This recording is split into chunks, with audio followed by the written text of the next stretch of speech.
Utah Jazz playing host to the Oklahoma City Thunder last night. Alec Burks, not a very nice host, doing it from deep, doing it with highlight plays like this one. 20 points for Alec as the Jazz cruise on to the victory. The BYU basketball team enjoying Hawaii-like weather in the Marriott Center with the official start of the Maui Invitational last night. But before they get to put on the board shorts and sandals, got to take care of business here at home. Taking on the University of Arkansas Little Rock. Early moments, Kyle Collinsworth with a nice dish to T. Haas for the finish, and then a similar pass to Worthington for the dunk. 6 assists for Big Russia. Chase Fisher, 4-3, still in the first half. Got it. Chase led all scorers with 19 points. Second half, Tyler Haas with the steal. Air traffic control, flight number 3, clear for takeoff. 18 points for Haas. Cougars roll. The Invitational continues tonight as the Cougars host Southern Virginia University in the first ever matchup between the two schools. But for a lot of guys on this night's roster, Utah is providing some good old home cooking. The visiting team tonight coming all the way from the East Coast, but nearly with as many players from Utah and from the Western U.S. as BYU, including Preston Eaton, brother of BYU women's basketball player Lexi Eaton. Another week, another award for the BYU women's volleyball team.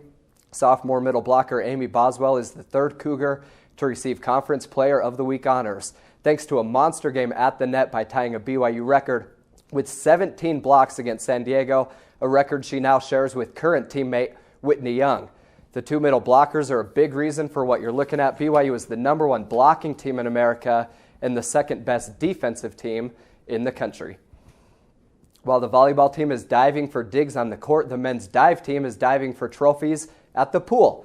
11 Sports reporter Jen Schmidt tells us how a new recruit could bring a lot of W's to the pool.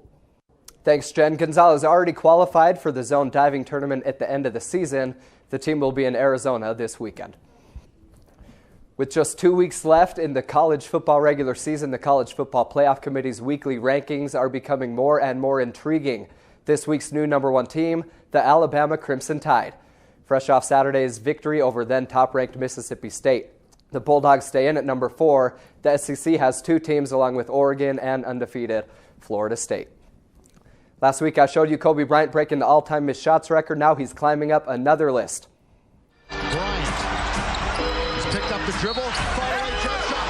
Kobe Bryant, 32,000 points in his career. The Black Mamba becoming just the 4th player ever to reach that mark, and he does it late in a game that, believe it or not, the Lakers actually won. Next up, MJ. If Kobe maintains his current pace of play, he'll pass Jordan sometime in early December. And thanks to the kind folks at BYU TV, we're looking at a live shot of the Marriott Center. The BYU women's basketball team trailing, as we speak, 49-39 to CSUN. And hopefully they can fix things during this timeout that we're looking at. Yeah. Man, 10 points down. I hope they can come back. Yeah, what are we doing here? Why aren't we there watching? Let's go see a comeback. I guess we got a show to do. Thanks, Dave.